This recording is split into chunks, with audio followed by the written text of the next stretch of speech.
I have had a vision that with political climate, the world being crazy, the world's ending, it's crazy. I feel like it's more important than ever to create this space for people to just have their souls just to breathe.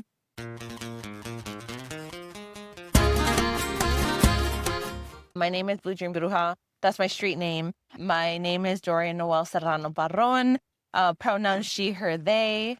I am a tarot reader. I'm a sobadora. I'm a counselor. I'm an artist. I have my master's in general counseling psychology. And that was about a couple of years ago now that I graduated, which is insane. I'm from LA, California, and I just started my journey here as a sobadora.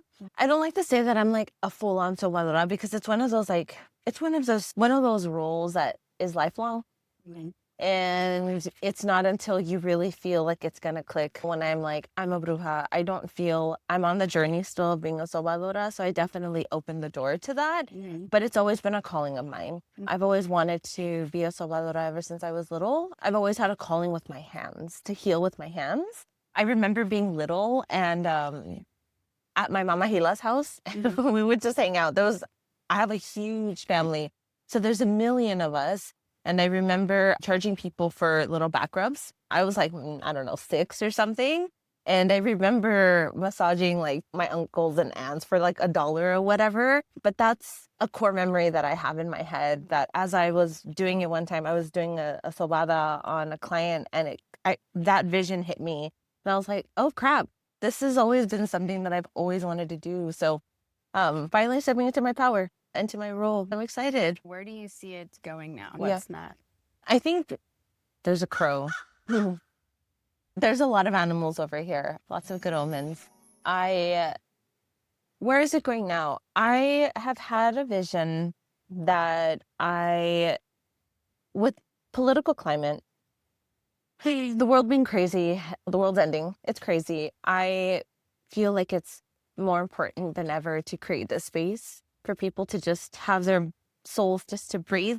I don't think that there's many spaces for humans just to vent and just to talk. And this has been like a little dream of mine ever since I was in grad school, was to be a counselor for people who are going through spiritual awakenings, who are having like weird dreams and they don't want to share that because people are going to judge them or they're going to criticize them or call them crazy. But that's not the case. And I think it was my spiritual awakening that catapulted. And I really want to bring a space now with everything that's happening, a space for people to not really have their boundaries up, their walls so much, so that they can just breathe. So creating a space of community, people that they can just be. And womb massages are coming up, womb sobadas. I'm very excited for that. That's the second level. So first it was tummy, it was abdomen. Then it's going to be womb. And then the last and the final part is going to be the back. The body has to be compartmentalized so that we can go ahead and focus on those specific things. I am very excited for you to expand in that capacity. I fell down the stairs and I was holding my dog, Lucy. But I was able to grab us because like I love Lucy so much. I was like, she was fine. Okay? She was fine. But me, I was like, oh, I pulled my arm. And then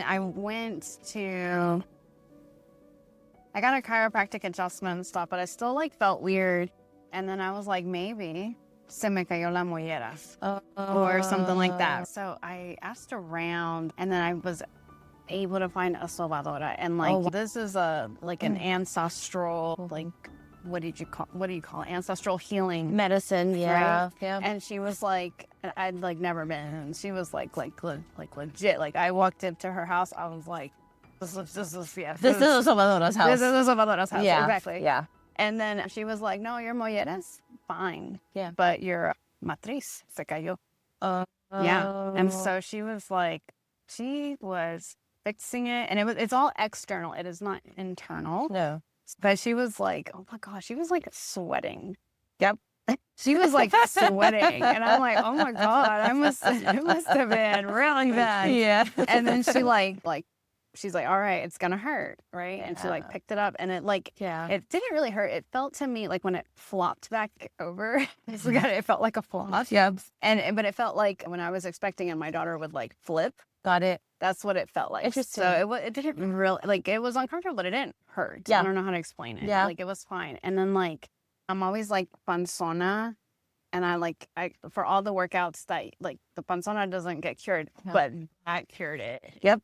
And I was shocked. I was Yeah. shookest. Yeah. Shookest. Yes. My first sobada, when I did my first sobada, fun fact, I had never gone to sobada before my class. So my training was my first sobada ever. Oh, cool. I had done it before. I had seen it done, but I was like, I felt like you had to have a certain requirement, or you needed to be sick or what have you, like an ailment of a specific kind in order to go to a sobadora. I didn't understand that it was this idea of course, it was body, but it's also mind, soul, spirit, all connected, emotional trauma, lots of different things that kind of translate in. When I got my first sobada, it was life-changing for me. I was able to see colors. What? I was able to see colors. I could see like, wow, I had never seen green before. Everything felt so much more vibrant. And I didn't have any like the bloating and like the just like fullness, like panzona that you were talking about kind of subsided. And yeah, I mean, it's ancestral wisdom and healing for a reason. It really does a lot of wonders for the human body, mind, and soul. Mm-hmm. Yeah. I like how I could see colors. Yeah. I could see colors. I was like, oh my God. How did you find the path? Was it connecting with the right people? Or I'm gonna sound so cool, and that's just who I am. I put out my spiritual advertisement. I put out I'm ready. I'm ready for my training. I'm ready for the next thing that I'm supposed to do or enhance my mission. I'm ready. And lo and behold, Maestra showed up. Her name is Metzli. I will give you the information. I believe her name is Luna Mama Services on Instagram. And she just popped up on my For You. And I had been following her for a while. And I was like, it's not time. And I was like, okay, universe, okay, if everything's ready, creators, it's ready, let's rock. And everything lined up. And I was like, all right, the time is now. I guess it's no. And I heard the calling. Yeah. And it was October last year that I took my first course. And I really had to sort. There's not too many. I had to look for the right people, but unfortunately, there's not too many people. Believe it or not, even in California, LA, California. Yeah. The people and the clients that I've seen so far, they've told me it's so hard to find a sobadora. And I'm like, what do you mean? I would expect for there to be sobadoras everywhere, but apparently there isn't. I really had to like just put myself out there and surrender. And she came, and the maestra came, and I was like, it feels right. It feels connected. I like the message that she's saying. I understood what she was saying, but does it stir a feeling inside of me? That's where I go with. You just put it out there with an intention and a purity and a love. If it's time and it will answer, it will align. It will come forth. Like there's no doubt about in my mind. Do you work with every client? I do. I'm currently I was in training for a little bit and now I'm out of training. So now I'm doing abundance exchange. But during my training, I took a leap of faith, and I'm really trying to let go and take leap of faiths in this regard. I think pivoting my business, I really had to let go of a lot of old mindsets. That when I first started as a tarot reader full time. I didn't come in with the right things. I was inauthentic. There was just a lot of stuff that I was kind of sorting through, and it had to be a certain way. And I'm really this time letting that shit go. I'm really letting that crap go. Yeah. And I'm letting things kind of come to me. So I let the clients come to me. I do see everybody, except of course, any health conditions that I'm not able to. IUD, certain things, I can't do those kinds of things. Okay. In that regard, it's a hard stop. But I mean, I'm really open to, you can technically give sobadas to, I think from like infants to elders. Yeah. So it's really anybody. Men and women can also do sobadas or give sobadas or receive sobadas. I think that's a misconception that men can't. Yeah, sometimes, yeah. They're the ones that they definitely can, and they probably should. They need it. They probably do. They probably do. Yeah. I make an appointment with you. Yeah. And then we come in and then do what?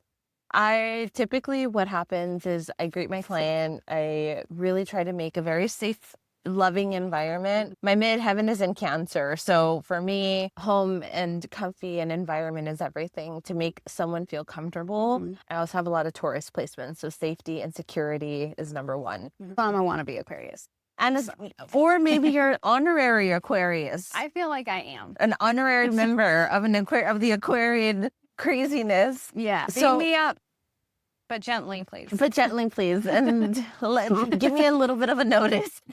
I always tell my husband, just give me like a little notice. Look at you. Oh yeah, see, this is actually a matching tattoo I have. I love it. Yeah, we got married on a Friday the 13th. I love it. And we got matching tattoos of an alien.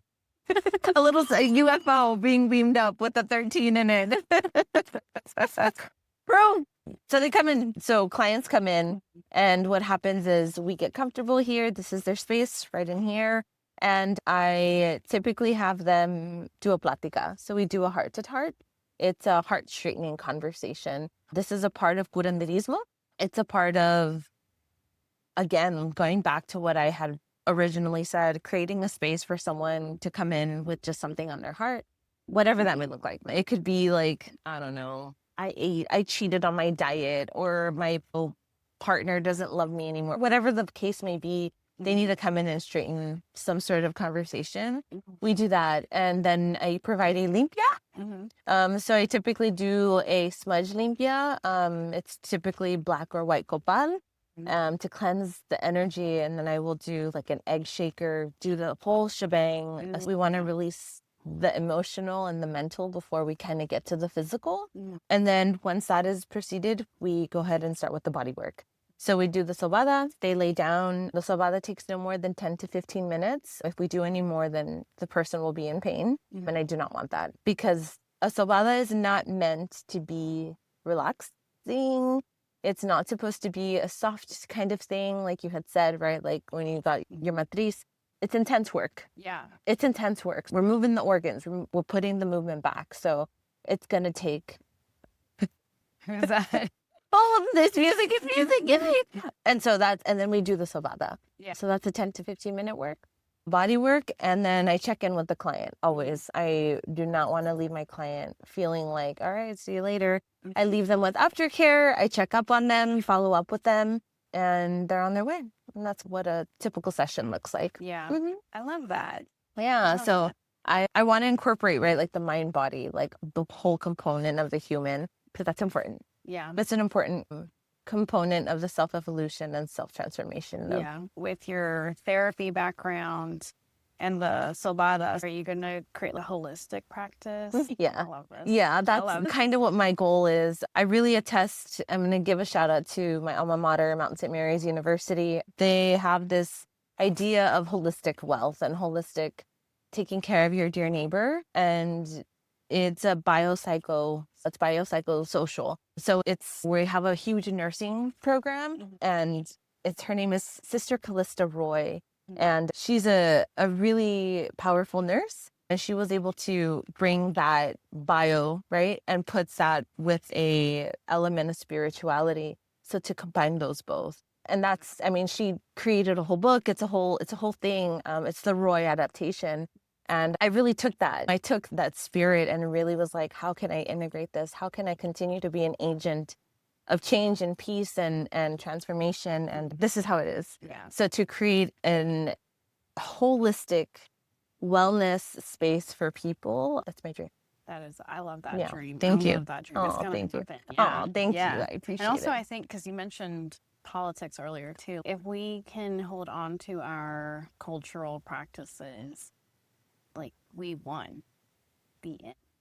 And you bring up a really good point, because I feel like right now, and I've heard this before, and it's coming, like I've heard this outside and like spiritually, that the word culture, cultura, is a bad word right now.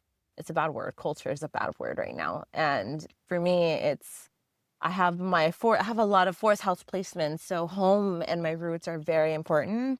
And I'm the type of person, like, you want to take away my culture is not going to happen. So I'm going to be even extra. Like, I'm going to really bring my ancestral wisdom from lineage, blood lineage to this world. And there's no stopping you. I was going to say, there's nothing that you can do, but like, I'm going to do it. My friend's like, oh, it's going to be the witch hunts again. I volunteer as tribute. No. I take pride. I take pride. No, I'm going to stand. That's the Aquarian rebel in me, though. And this is your Cancer taking care of me. Say no, wait. No. She's crazy. She's crazy. She's a little crazy. Just leave her alone. Semi quiet. I love it. Basically, In a nutshell, Carla's gonna save me from my insanity. Leave her alone. I love it. Yeah. So culture's a really big thing, and bringing that element to here is just, for me personally, it's the biggest form of like political resistance that you can do is be fucking you. Yeah. Be as you as possible. Yeah. There's a saying that like it's been living in my mind, and it's La Cultura Cura. Yep, I have that on a shirt. Damn, I should have wore it. Yeah, and I wear it every single time I need reassurance. And it's two like elders doing like a smudge on my shirt. Yeah, and I'm like, that's what it's bringing. That's bringing that into this world. Yeah, we were talking about anxiety, and I had read somewhere that like in our case we're probably mestizo. I don't know, you probably are too. And basically we had warrior DNA, like straight up from our indigenous ancestors, and maybe warrior DNA from the other side, right? Yep. So what do we do with nothing but warrior DNA? Yep. But like you can't pull out a sword and like fight somebody. No, I know. I mean, you could. I mean, yeah. And there's consequences to your actions. But so we can't just do that anymore. We can't just go to war like we used to. And it's different now. And so that turns into anxiety, because we were talking about why am I so into like policy and stuff? And I'm like, well, it's honestly, it channels my anxiety into strategy to make movement, make waves. I have to be like a warrior, not a warrior. Yeah. Although I think this one would be more fun. That's really smart. That would be more fun. I just came from the Ren Fair, so I'm like, yeah. So I'm like, Chasting, charge. But you're talking about like the warrior DNA and like blood. My family comes from the Pura Pecha. Yeah. So like with reading about it and hearing like my grandpa's stories, my Papa Chava stories, and like how like resistant they were, how they just, and it's that fight. It's a fight that exists within us, and the resistance and the push that they not like us.